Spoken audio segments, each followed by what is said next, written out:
Hello, everyone. Welcome back. Today, our guest is Nicole Stanley. She is the founder and head coach at Arise Financial Coaching.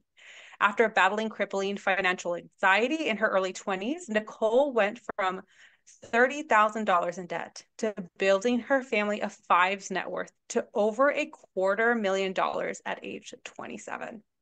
That growth was about much more than the numbers in the bank.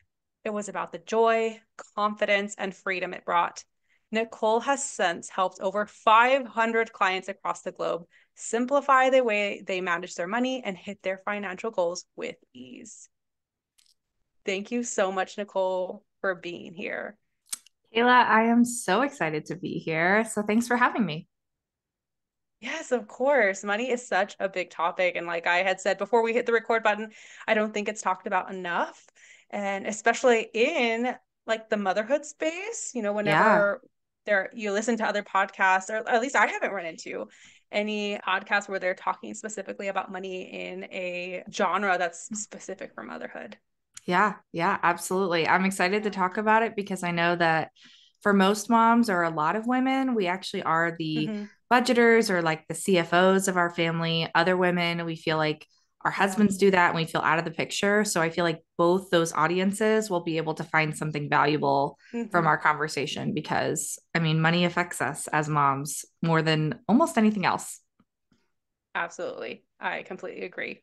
But before we dive into that, I wanted to ask you the question I ask everybody. What is your definition of balance? So I was thinking about this, and I actually feel that balance has nothing to do with how much time you spend in a certain area. I think people feel that balance Mm, is about like, oh, equal this, equal that. I actually think that a balanced life for a mom is a life where she's spending it in accordance with her values. So if mm, her values as a woman or a mom or a friend or a daughter or a wife are, yeah. heavily into, let's say, her social life, right? Hmm. Then a life of balance for her would include a lot of social things. If she didn't have that social Yeah. component of her life, then it would feel out of balance. Even if you looked at her time and you said, oh, well, you spend, 2 hours here, you spend 2 hours there, it all Hmm. works out really well. I think women feel out of balance when we're not living in accordance to our values, right? Um, Absolutely. so for me, that's what a balanced life feels like is, my value may be my family, my value may be impact in my work, but I also have a value in joy, right? Or friendship or kind of like a levity in life.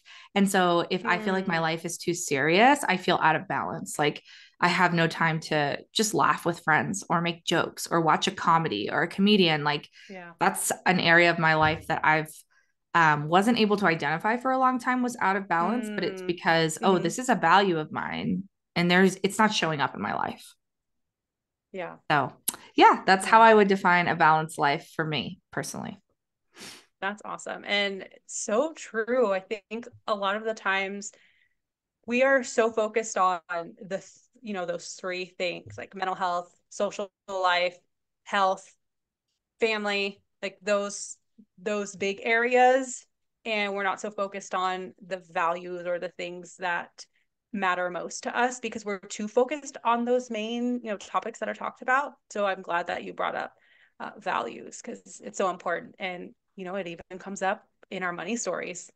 Yeah. And I think too that sometimes when we don't think about our life in terms of values, but we think about it in terms of like things that we check into, it's like we forget about all the different ways that we can check into those areas of our life. So, a woman Mm-hmm. may be, have the value of being a mother, but maybe the way that she's currently acting as a mother isn't in accordance with her values. If that makes sense. Like, Mm, um, yeah.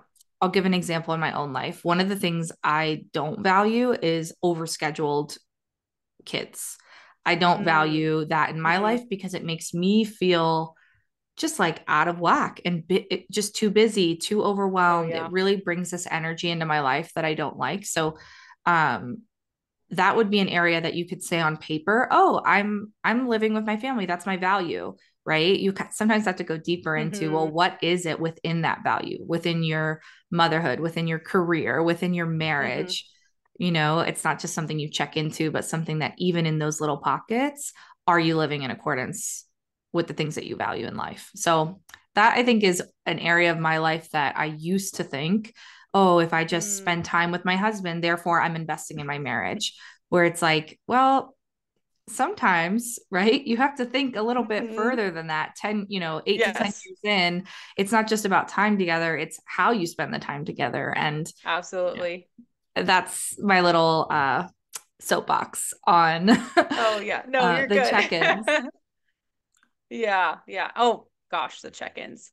It's like you said, it is more than that. We can't just, expect to be able to, pop up next to our spouses and count that as quality time when there's so much more.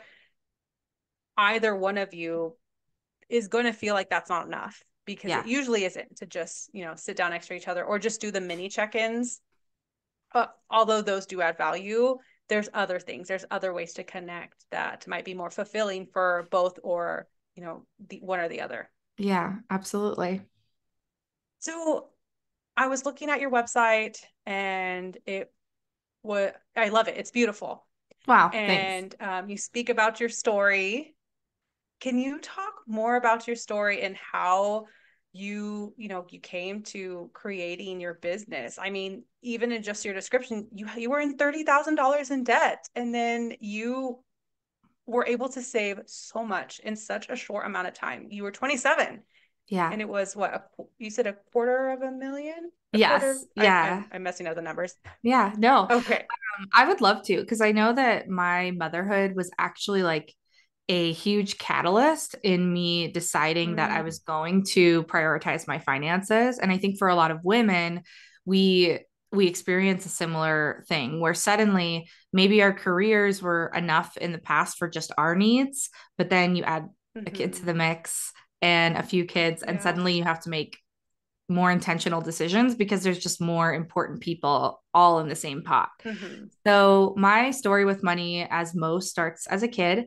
I grew up luckily in the upper middle class. However, Mm, even though my parents made really good money, it seemed as though that didn't translate to their stress at home. mm, So most of my memories as a kid were around my parents fighting about money. And even though we seemed on paper like we were doing well off, mm, mm-hmm. um, it seemed like our lifestyle was always 3 steps ahead of whatever, Mm-hmm. wherever my parents were comfortable. I don't know how to share that like specifically, but my dad put a lot of pressure on me about income as a kid because he was a Mm, software engineer. And I remember there was a few wake up calls for me. The first was when I was a senior in high school and he told me that all the money for college had been spent. And I remember wow. being really flabbergasted at the time because, my dad was successful. He was a software engineer for Mm, Microsoft in the early 2000s, right? I knew he had yeah. been planning for this. So that was one of my first moments where I thought to myself, oh, it's not always just about how much money you make, it's also about how much money Mm-hmm. you keep, right? The Yes. second wake up was when shortly after 2008, we had lost my childhood home. And that was Mm, a really big change in my life and watching my parents go through that. Um, wow. and I didn't realize it till I got married and started having children, but I actually really internalized that anxiety about money. And I see that with my Mm, clients a lot too, that we don't always reflect on how our parents' financial stories affect us. But mm-hmm. psychologists have done studies and found that our money mindset is decided by the age of 7. So Oh, a yeah. very It early is. time to be Yes. influenced. And so most of us are really just repeating whatever our parents heard, and most of them are just Mm-hmm. repeating what their parents heard, and so on and so forth. Oh, yeah. So I didn't realize how much it affected me until I got married. My husband and I were lower ish income or medium to low. He worked in church work, and then I worked a sales Okay. job to help pay off debt. But I had this great husband who basically my financial stress was coming in like a bolt, like a freight truck Mm, into our early marriage. I can remember being on my lunch breaks, fighting with him about, how are we going to get out of this debt? And I hate working this sales job and I'm just doing it so we can pay off our student loans, and just so Mm. much bitterness. I remember on the way to my wedding, we had a financial inconvenience and I was stressed about that for Oh my entire man. wedding. Right. And that's what Gosh, happens yeah. when financial anxiety is really in the driver's seat of your life. At Hmm. least that was my experience and what I see with, the people that I work with. But it Yeah. really does touch everything. It makes something that's supposed to be fun, like having a baby or getting Hmm. married, suddenly becomes stressful because of the financial component. So when I realized that this was a continual pattern, I decided to start going to therapy. And that changed my life for more ways than just money and all of that. And I'm sure that everybody Yeah. listening right now, hopefully, is a believer. And if you're one of those people who is hesitant about going to see a therapist and you feel like this kind of is the same thing, it's not. Go see someone. There's no shame in it. I can't even No, not imagine at what all. my life would be without my therapist. But that was the first time that I realized that I could start to rewrite some of the stories I had Mm. in about my life, right? And some of those are obviously financial, some of those are emotional and confidence wise, but the way that that Yeah. manifested for me was pinpointing that I had financial anxiety and starting to get help with it, both from a therapist, but also in learning financial skills. So, because I didn't want to relive my parents' story, I decided I was going to learn everything I could about money. We started taking courses, we got mentors, blah, blah, blah. And Yeah. that's where that whole financial transformation happened. And it was after that in my own life that my friends and family started to see a difference in me. And it wasn't Mm. about, oh, now I'm dropping $100 bills. And it was nothing to do with that. It was about like a Yeah. lightness in my life Mm. because I wasn't so anxious about going out to eat with friends, what the medical bill was going to Yeah. cost, buying a new set of clothes. Like that translated in a more of a levity in my life. And my friends and family, before I knew what financial coaching was, started to ask for Hmm. help. So I just started to get into people's budgets for years. I did it for free for years. And I realized that it was Yeah. like so much fun and people could really change their lives when they focused on, okay, how can I gain a financial Mm. skill to help overcome my financial stress? Because a lot of us don't know that financial stress is something that's solvable. It's Yes. it's a problem that's solvable. It's not this sentence we have to live with forever, but it's something that we can gain skills with, gain awareness, Hmm. have tools.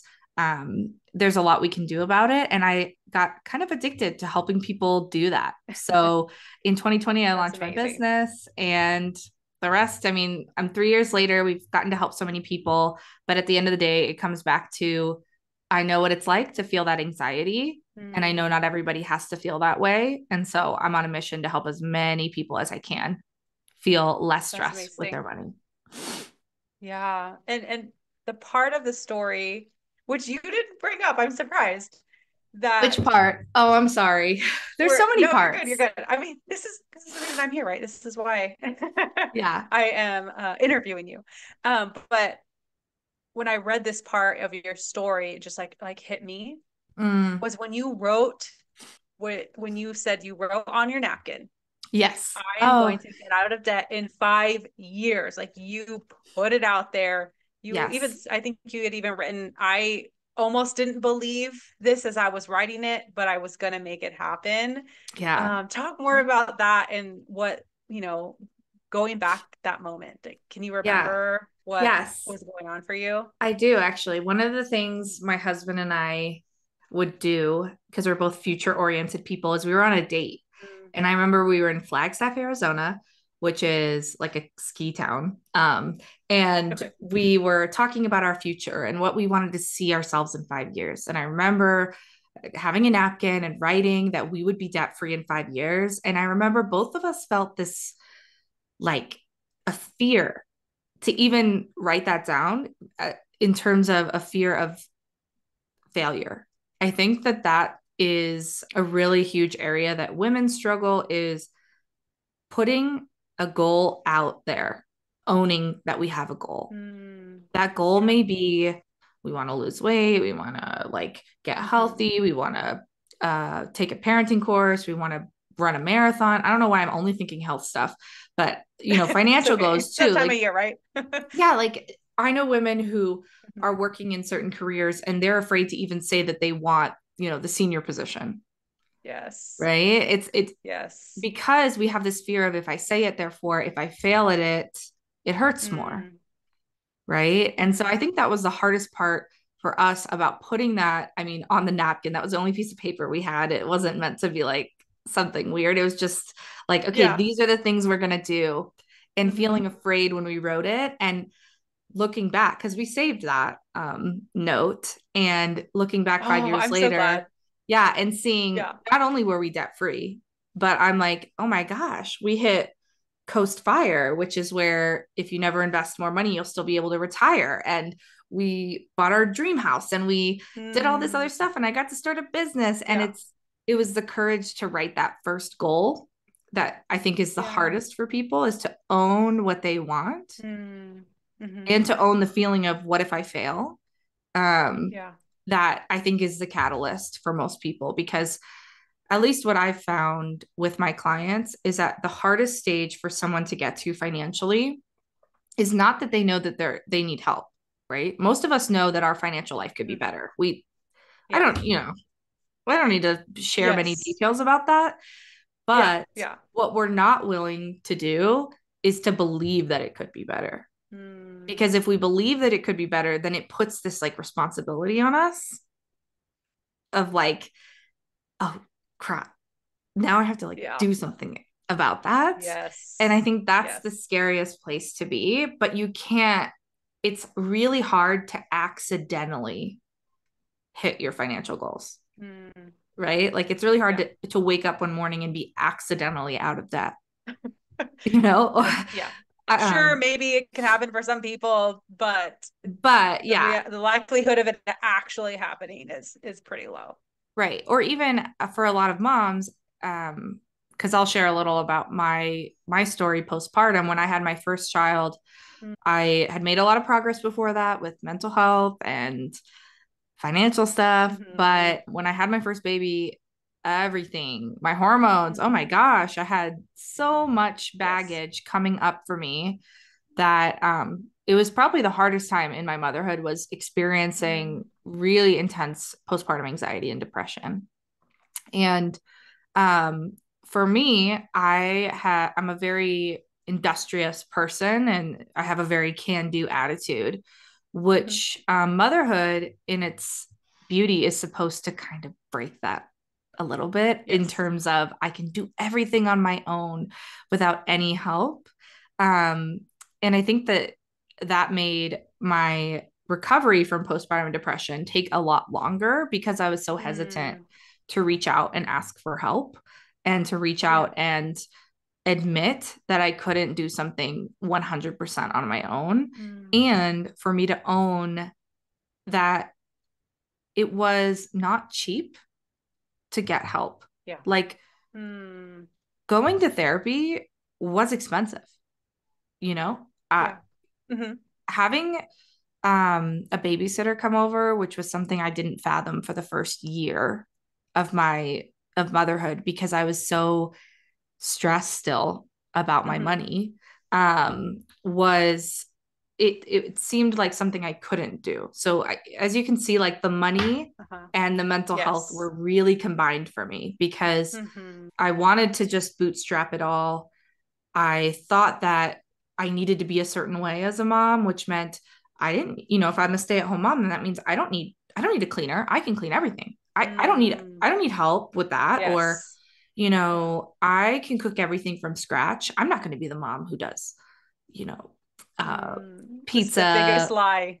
The Yeah, biggest like lie we've ever believed. it's true. Yes. And what I didn't realize is that because of that, because I was so afraid to spend money, right? I held myself back from getting, medical Mm. help, therapy help, because I, it was the financial concerns, right? I think that sometimes people feel that way. And at the end of the day, when our mental health struggles, our finances struggle usually at the same time.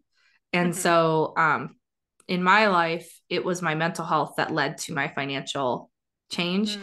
But for some people, it can be the opposite, where, Yes. they start to make more money and then they realize, oh, like now I can't keep making excuses as to why I shouldn't go see a therapist or why I shouldn't, Mm-hmm. you know, ask for some help sometimes. And Yeah. for me, that was a really big area where I think motherhood shook me up in a good way. Not that I wish that upon anyone or that I even would go back and Mm-hmm. relive it, but it allowed me to confront, like, no, the most important thing for my children is me being at 100%. And if I'm not Mm-hmm. able to be at 100%, then no matter how many crafts I do with them, how much time I spend with them, how many Yeah. anything, right? Their best shot is a happy mom. Mm-hmm. And so I would say that that is like a huge part of my financial journey, was the really embracing asking for help and realizing that I didn't have to do Mm. everything on my own. Yeah. And that really ties into that piece of values that you've talked about in terms of, yes, therapy can seem expensive and sometimes it actually is, but if you already know what your values are, it's going to be so much easier to make that investment in yourself than if you weren't living in alignment with your values, or if you didn't even, recognize what your values are. Yeah, absolutely. And I think for women to know that it's okay to need a little bit of help sometimes, Mm-hmm. because having a human baby is a hard Yeah. job. Like, it is Yes. objectively hard. And I think we've been sold a lie that it's a Mm-hmm. one woman job, because it's not a one woman job. And even No. if we don't have a village, I didn't grow up, or I didn't have my parents or my in laws close to me. Like, we were kind Mm-hmm. of, I had my sister close to me, but she has 4 kids. So we're both helping each other out as we can. But I think that Yeah. sometimes we look at our situation and we think, like, well, this is the village I have, or I don't have a village, when therefore I should be able to do it on my own. And it's like, Right. no, it wasn't ever made that way. And we don't have to feel guilt around Mm-hmm. that. And I know that that journey can look different for everyone, but I think modern motherhood can be really overwhelming for a lot of women to do the whole thing on their own, whether they're working, Yes. whether they're at home. I've done both now. Neither one is Mm. a walk in the park. No, Um, it's not. and when you feel either your mental health or your financial health kind of pressing on you, I think it makes it harder, Mm-hmm. and I think that's why it's so important for us to be talking about how to get help with mental health, how to get help with Mm-hmm. your money, because it's okay to ask for help. Absolutely. It is. And honestly, we all need to ask for help at some point because it's impossible to do everything on your own. It really is. And we're not meant to do everything on our own. Right. Yeah. One question I did have, so you were able to save up so much money Yeah. and y'all, I believe you had said y'all's income was only 58,000. Yeah, that was I'm our saying adjusted only. gross. No, That's it's around the average. It's now lower than yes, the yes. average, but around that time in that period and in our city, because I like to give people the stats. Demographically, we were in Yes. Phoenix, Mhm. Arizona. Okay. So it was a little bit higher cost of living, but the year was between 2015 and 2019, I believe, during this Okay. financial So, transformation. and you already had kids at that time? Had you already had kids? So my first kid, I had in 2017. Yeah. So that was my whole like big ol' Hmm. financial anxiety. Well, I mean, not Okay. financial, postpartum anxiety was the main driver in that Hmm. situation. But yeah, so 2017 was our first child, 2020 the next. And then my third was born just 4 months ago. Wow. Oh my gosh. Yeah. So little. Mm-hmm. And so the reason I asked that question is because for me, one of the lies that I would tell myself was when I would see people who met these big financial goals or were able to get out of debt very quickly or fairly quickly in comparison to what we believe is possible, Mm. is I would tell myself, well, they probably have a big income, or they probably have enough to, maybe survive on just one income, or, well, they don't have kids. So it's Mm-hmm. so much easier for them to make that goal a reality. But here you are, your family at 58,000, right? Annual gross, right? At that time, yeah. And you had kids. So that would blow all of those lies that I used to tell myself out of the water. Yeah. Well, I appreciate your vulnerability in sharing that because I think that is what we all think. Like, Mm-hmm. I think that that is kind of going back to the napkin goal, right? Mm-hmm. Um, Yeah. Sorry to go back to the napkin, but you brought it up. So the No, napkin goal. yes. It was so pivotal when I was reading your story. I was like, oh my gosh, this is Yeah, amazing. And I even thought so. The reason why I responded, I'm so glad you did, was because when I read the napkin part, I thought to myself, I wonder if she kept it. I did. So Yeah. then you answered. So that's why I was like, oh, I'm glad. Yeah. Well, okay, but why I think that is a great point that you bring up. And I, like I said, appreciate your vulnerability because I'm the same way. Like, I'll look at a business Mm, owner and I'll be like, oh my gosh, like their business is like that. And they've been in business as long as mm-hmm. me. And you know what I Yeah. mean? And so, what we try to do is our brain tries to come up with these stories that helps us Mm-hmm. feel a little less bad, like, or like feel like we don't have to, like it's not possible. I think that that's Mm-hmm. the main thing is that I like to think to myself it's not possible because if it's not possible, I don't have to do anything, Yes. Yeah. right?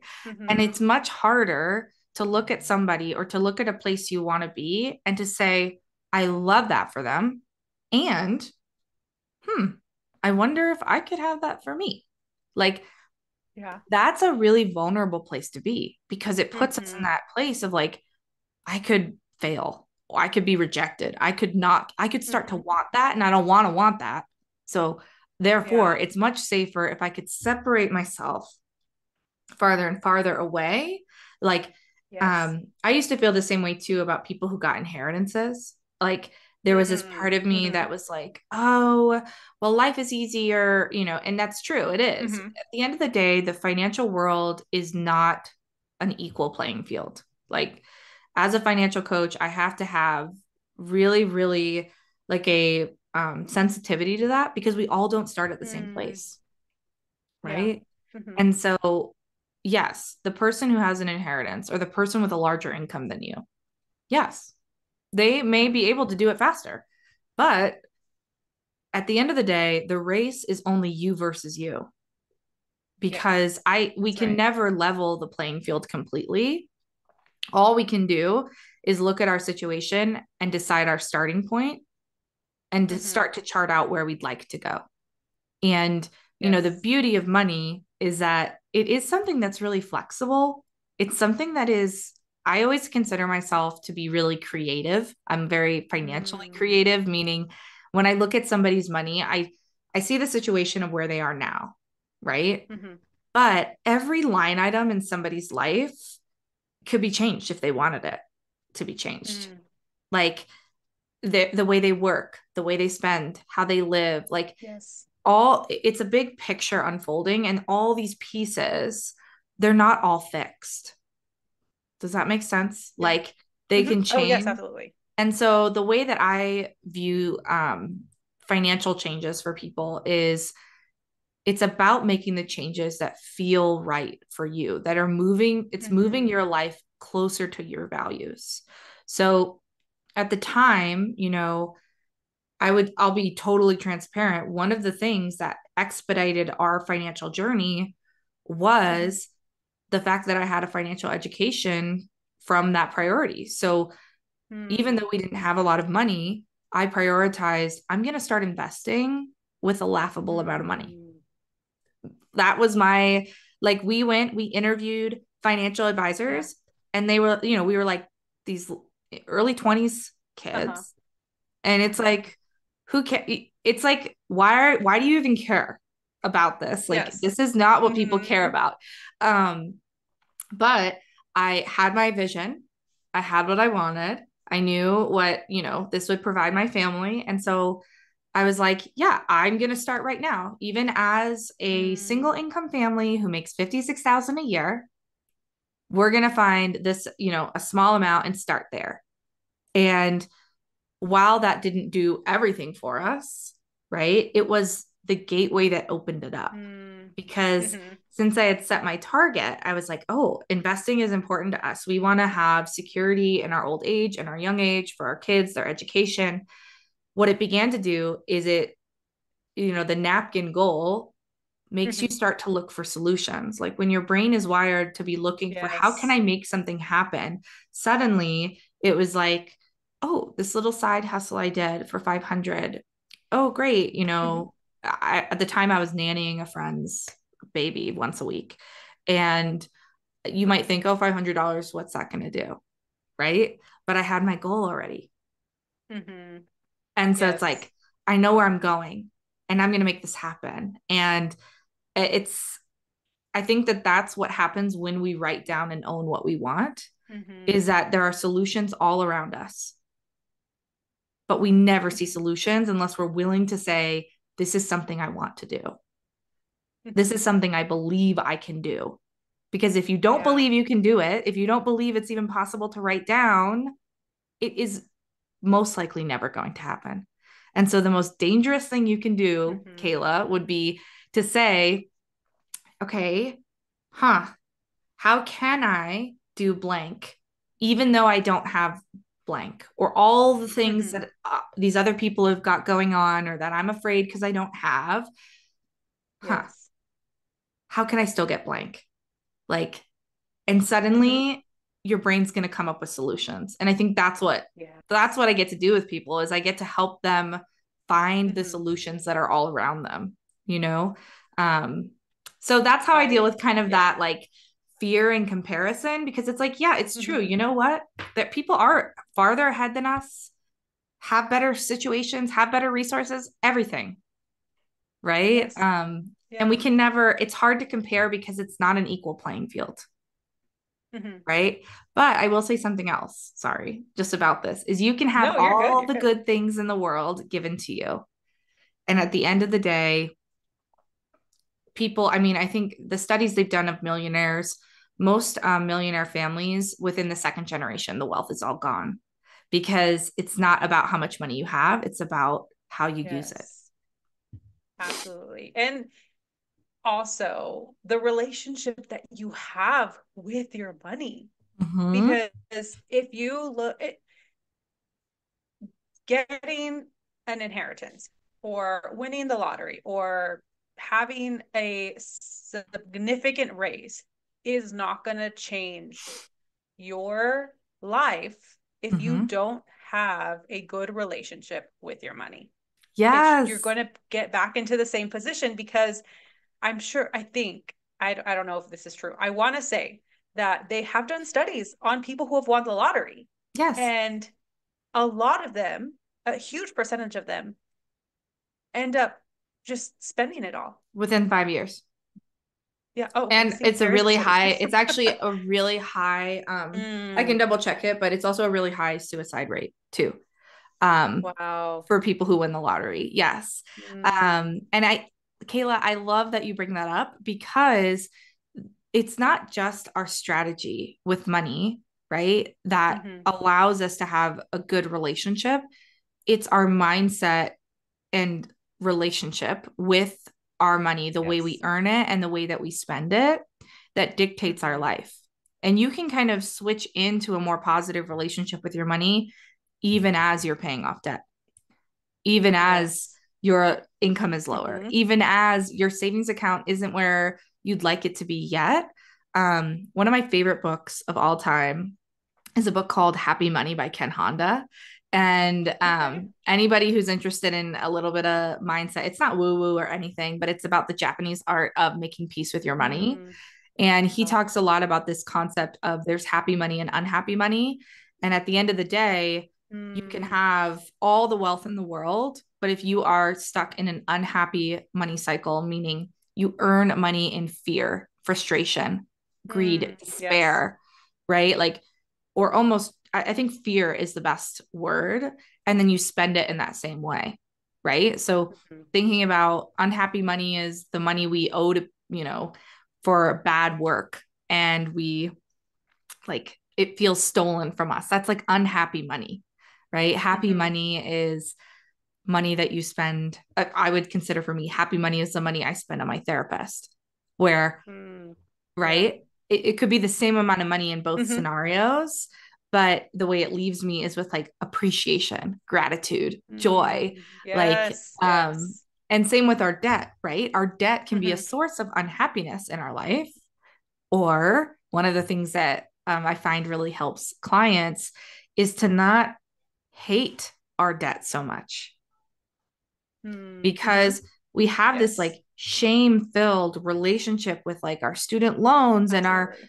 credit card debt or our medical bills. It's filling our life with this like negative, it's unhappy money. That's what it Mm. is, right? We pay it off unhappily, we earn Yes. money unhappily, we go to these jobs we hate. um Mm. But when you can learn to make peace even with your financial mistakes or your financial learning opportunities, because Yeah. what I often ask clients is like, okay, think about your student debt, the student debt that you've been obsessing about, you hate it for years and years. I want you to think about it for a second.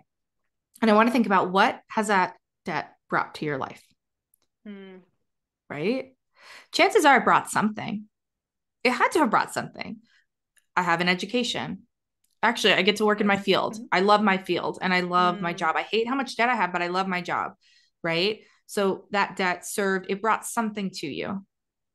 Mm-hmm. Right. Even if Yes. it's debt that you feel like, well, actually, that was dumb money I spent. I bought Mm. handbags and, something of that nature. Right. When it's like, well, why did you buy those handbags? And usually it's like, well, I went through a bad breakup and I was feeling like I Mm. wasn't confident in myself. And this is not a, blank check to just spend money, but rather when Yeah. you're going and focusing on the financial goals you want to have, it doesn't have to be filled with shame, despair, Mm-hmm.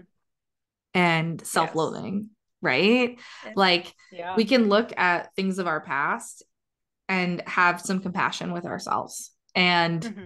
I think what I've found for most clients is when they have compassion, even with their financial mistakes, you'll notice that Mm-hmm. it's a lot easier to get out of debt when you don't hate yourself. Yes.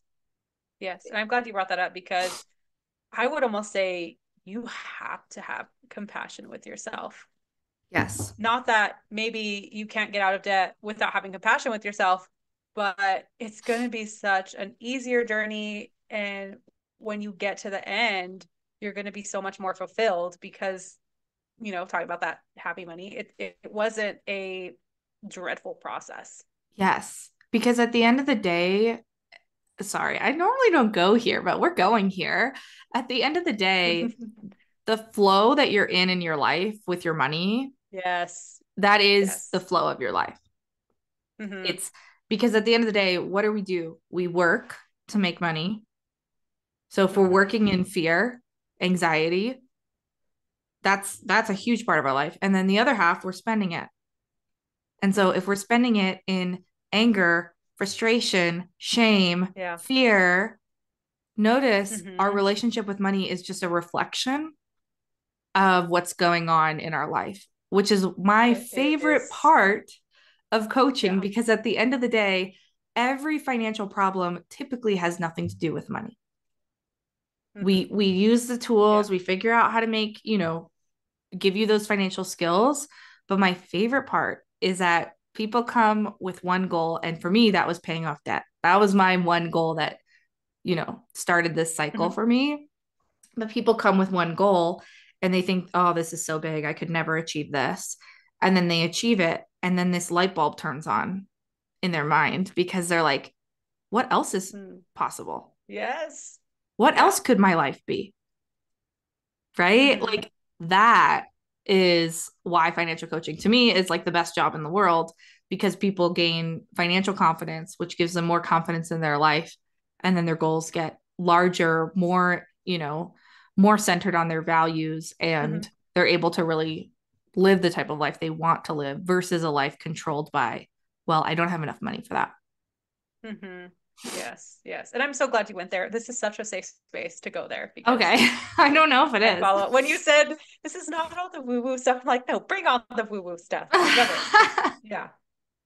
There is a, so we're almost out of time. I hate it. But when you had said you know, you can look at spending your money in just, oh, I have to pay this or I have to pay that, or Mm-hmm. filled with anxiety, when you look at the bill or look at whatever your groceries cost. I had heard once to frame it as, when you see that, just being appreciative that you're getting to help whoever it is that's serving you.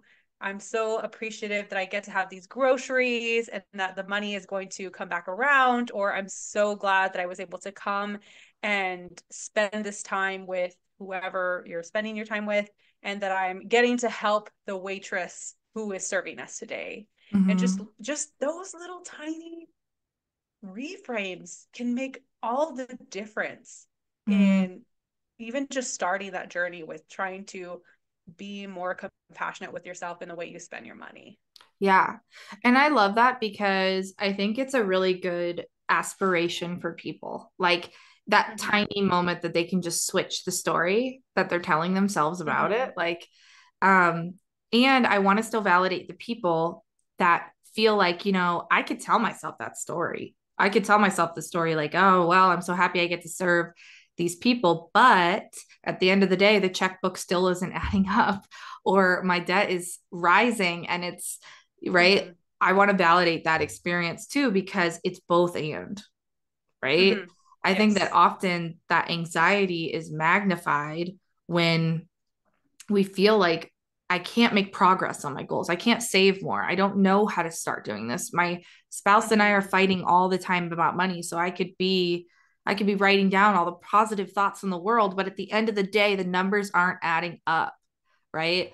That's the financial strategy part, Mm-hmm. and it's Yes. equal to the financial mindset part, and they both work Mm-hmm. together. So it's the same for someone who has the financial strategy down, somebody who's like, well, I got all this extra money but I still hate my job and I hate my life, Yes. right? Yeah. That's that person over here. And then the other side is the person who's Mm-hmm. like, well, I'm saying all the positive money mantras in the freaking world, and again, like I said, the Yeah. numbers are negative. Both have validity, and Yes. it's Yes. because it's the two together that really Mm-hmm. build this like confident, not just confident is how you feel emotionally about your money, but I also love, you know, to feel successful with your money in terms of like, hey, Mm-hmm. quantifiably, I'm moving forward. I think that's what financial success is for so many people, is to see year after year, I'm moving forward.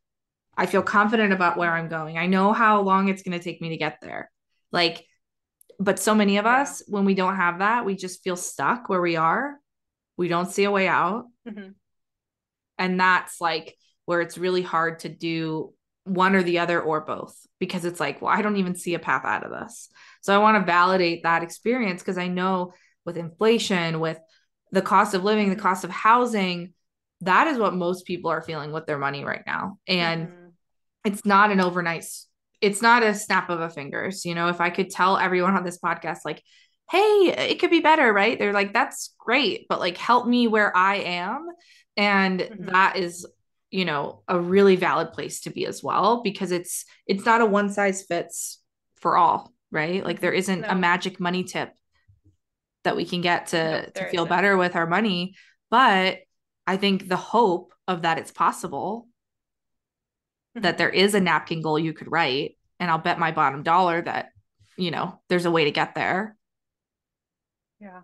That's, I feel like, what I want people to make sure that they can walk away with, is that the napkin goal, be willing to write it, be willing to own it, Mm-hmm. but the solution may not happen overnight, but that doesn't mean it's not possible. Mm-hmm. Yeah. And I would even dare to say that the magic money tip really is blending those two topics that we talked about. It's, the financial stuff. What did you call it? The financial Strategy with financial, strategy. yeah, like relationship or Yes. mindset. Yeah. Yes. Blending those two together and working on them together is the magic financial money tip. Yes. Yes, it is. And to Yeah. get curious about it. Mm. I think if you can be curious about why you're not where you want to be, or curious about your goal, that's magic too, Mm-hmm. right? Instead of Yeah. having the story as to why it's not possible, just switch it to a question, right? Mm-hmm. I wonder how I could pay off my debt some Mm-hmm. amount of time. Yeah. Huh. What would it look like? What would that Right? look like? What would that feel like? Yeah. Oh, right. Mm. Like getting comfortable in that space of curiosity. Um, Yeah. and I think as women, I'm going to bring it back to being a mom for a second. Mhm.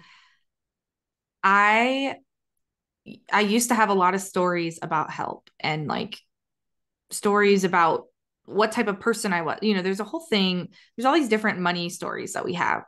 And part of my anxiety was I was just really overwhelmed. I also think I have undiagnosed ADHD. I'll just say this on a Mm. podcast, but it's the truth. Yeah. And I felt like, well, it's wasteful to do X. And you might know exactly what Mm. that is in your mind.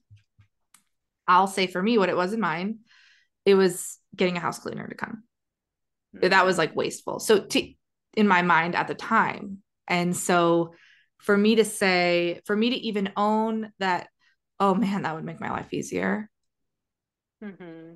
Right. It was like, oh no, that's Mm-hmm. greedy. That's right. No, no, no. That's No. for different type of women. No, no, no. I'm this way.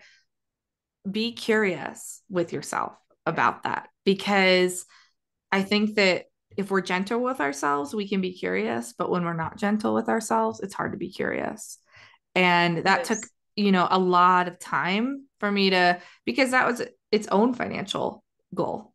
Right. But it's like, oh no, I can't, oh no, no, I can't do that. And I think as Yeah. moms, we all have those things that we know, like, man, I'd be a happier Mm-hmm. mom if I could blank. And I don't Yeah. know what that is. Maybe it's if I could take a day alone, if I could hire a sitter once a Mm-hmm. month and get a complete day alone where nobody touched me. Nobody touched me. I didn't have to clean anything. I didn't have to make any chicken nuggets, right? Like, or it's I would be an Yeah. amazing mom if I was able to take that class, that painting class that I really want to take. Mm. I would feel so Mm-hmm. filled up, but I Yes. can't justify the cost of the class. I can't justify hiring a sitter. Like, we Mm-hmm. have these stories about we're a Yeah. bad mom if, and Mm-hmm. yes, they're related to money. So it's like, allowing yourself not only to be compassionate, but to make those a part of the goal too. Mm-hmm. Yeah. Because Yeah. I really do believe that our children win. They really win They do. when Mm-hmm. we are filling our own cup. Oh Like yeah, they do. they lose. They just lose when we think we're giving it all to them. And it's like Mm-hmm. one of those magic money things of like somehow when you put more energy towards you, somehow there's more energy for your Mm-hmm. kids. Yeah. Yeah. I Well, really and do they're believe it. yeah, and they're watching you doing those things because they're watching you doing those things all the time. So if you're not taking care of yourself now as a parent, as a mom, they're going to do that too. So Yep. honestly, it's hurting them for you not to take care of yourself and for them not to see you take care of yourself because they're just going Yes. to go and repeat that pattern. And for them Yeah. not to see you have fun because Yeah. the fun that you deny yourself as a parent is the fun you're denying your children as they get older because they live Mm-hmm. often as they either live in spite of us or they live inspired by us. And Mm-hmm. I think like I love that. um I think that women are like, oh well, I shouldn't do that. But it's like when we prioritize having fun, our daughters give themselves the ability to have fun Mm, when they're a they mom, do. Yeah. like so. Yes. Well, thank you, Nicole. If someone here is listening and is thinking, I want to work with her, I need to work with her, I want to figure this stuff out, and I feel like she is going to help me get there, how do they reach out to you? Where can they find you? Yeah. So, if you are listening to this and you say to yourself, money is the thing that holds me back in my life, I feel money stress all the time. And you don't have to be somebody who doesn't make enough money or you feel that you make too much money to feel that way. It does not matter. If you feel that your money brings more stress into your life, feel free to look into financial coaching. Our website is www.arise.financial. You can find us on Instagram at arise.financial.coaching. And we have a team of financial coaches who are all in our same mindset of shame Mm, free financial coaching to help you improve not just your results with money, but also your relationship with it. So schedule a free call with us and we can talk together about your specific Mm, situation and if financial coaching is the thing that you've been looking for. So I'd love to connect with you awesome. all. And thanks for having me on, Kayla.